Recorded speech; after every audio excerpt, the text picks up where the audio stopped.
Septième jour de méditation avec le Père Ange Le Proust. Prends soin de ton frère. Et afin que nous n'eussions pas de pires conditions que ceux qui vivaient dans son temps, il nous a donné en sa place des pauvres, afin qu'en les assistant, nous eussions le même avantage qu'en lui servant à lui-même, et que nous fussions plus heureux en croyant qu'en voyant. Nous devons donc tous les jours accroître notre amour pour les pauvres, vivifiant notre foi et croyant très fermement que nous obligeons la personne de notre Seigneur Jésus-Christ. La charité et l'amour qui doit animer notre vie exigent de nous toute une sensibilité, et une sensibilité forte aux besoins des hommes que nous côtoyons. Les malades, les pauvres, les personnes qui souffrent prennent une place de grande importance dans la Bible.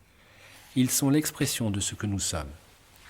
Dieu ne cesse pas de venir à nous pour guérir les blessures, nos blessures, de toutes sortes. Le Christ est le médecin qui est venu pour nous délivrer de toutes nos infirmités. Les guérisons corporelles qu'il a accomplies et que nous rapportent les évangiles ne sont que l'image des guérisons qu'il continue à faire dans le secret de notre cœur. Nous devons savoir prolonger ces guérisons de Jésus, guérir les cœurs comme Jésus les a guéris. Notre vie doit être une petite lumière d'espérance pour les personnes qui souffrent.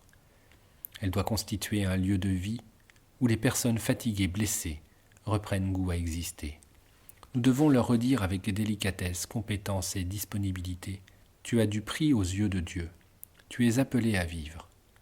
Notre vie doit donc être une proposition évangélique de libération, de guérison et d'espérance authentique. Par notre vie comme par notre travail, nous devons suivre le Christ. Or, suivre le Christ, c'est conformer notre cœur à son cœur. Saint Paul nous demande de faire nôtre la manière d'être de Jésus. Comportez-vous entre vous comme on le fait en Jésus-Christ. Philippe 2, 5. Il est certain que bien souvent, les motivations de nos comportements sont des motivations de défense, car nous avons peur des autres. Nous nous méfions d'eux. Nos relations humaines sont souvent possessives ou dominatrices. Elles cherchent à se servir de l'autre, à le soumettre à nos vues, à nos ambitions ou à nos intérêts. La vie de Dieu est une vie de communion dans l'amour. Or, l'amour va toujours vers l'autre.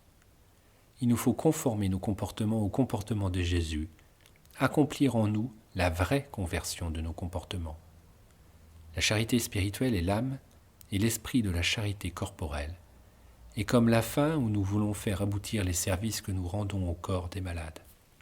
Car comme la véritable charité est un amour très pur et très parfait et très relevé, ainsi désire-t-elle aux personnes qu'elle aime des biens très purs et très sublimes. Or il y a dans notre vie quelques situations qui nous invitent à laisser de côté nos méfiances. Ce sont les relations avec les malades, les personnes âgées, les personnes en situation de fragilité. À leur contact, nous sommes mis au défi d'inventer une autre sorte de relation que les habituelles. Pour entrer en contact avec ces personnes, il nous faut cesser de calculer. Elles sont un appel permanent de Dieu à la gratuité, c'est-à-dire à les aborder pour elles-mêmes et non pour ce qu'elles nous donnent ou peuvent nous donner. Celui qui désire que l'Évangile touche sa vie doit se mettre à l'école des pauvres, des personnes âgées, des personnes en difficulté. Les pauvres sont les prophètes de la gratuité.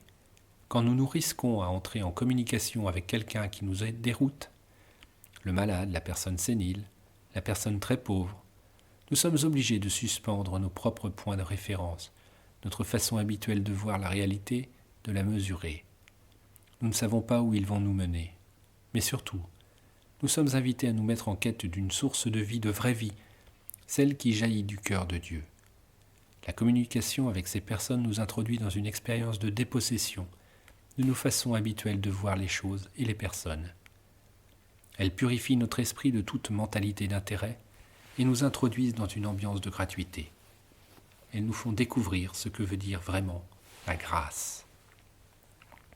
Il faut honorer les pauvres, affligés comme les élus, que Dieu prépare par cette très dure humiliation à une gloire excellente, en les laissant acquiescer si aisément à la volonté de Dieu. Et il les faut consoler comme vous le feriez à Jésus couché sur la croix, en flattant des paroles sa douleur, lui relever le courage quand le mal l'abat, et lui faire voir que vous l'aimez d'autant plus tendrement que son mal est rebutant. La parole des personnes pauvres, fragiles, nous fait entendre autrement l'Évangile. Leur vie est marquée par des expériences hors du commun. Il se pourrait donc que nous apprenions en faisant route avec eux, que la bonne nouvelle nous est donnée avec de nouveaux accents.